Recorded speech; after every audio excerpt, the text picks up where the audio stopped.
बड़ा नहीं। बच्चा जितना छोटा होता है, माँ उसको खिलाकर पिलाकर कपड़े बदलकर सुला देती है, और वो बच्चा छोटा है ना तो आराम से अलमस्त रहता है। बच्चा जब बड़ा हो जाता है तो तुम्हारी मर्जी से कपड़े नहीं पहनता, तुम्हारी मर्जी से भोजन नहीं करता, वो अपनी मर्जी से चलता। भगवान की मूर्ति जितनी छोटी होगी उतना सुख देती है, जितनी बड़ी हो जाएगी उतने लाड़ की जरूरत पड़ जाएगी, उतने लाड़ की जरूरत।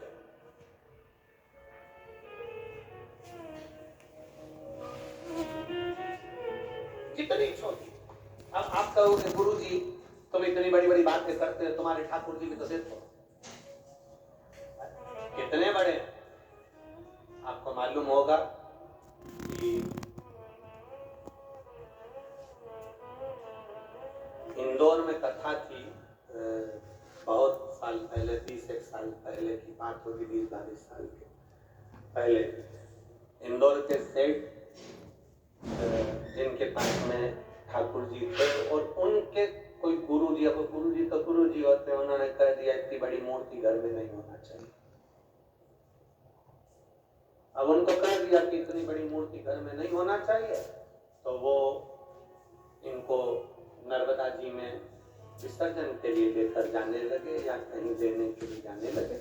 वो हमारे यहाँ कथा में आए थे तो अटैची लेकर आए थे, तो पूछ लिया हमने कि इस अटैची को आप कहाँ ले जा रहे हैं, क्या है इसमें?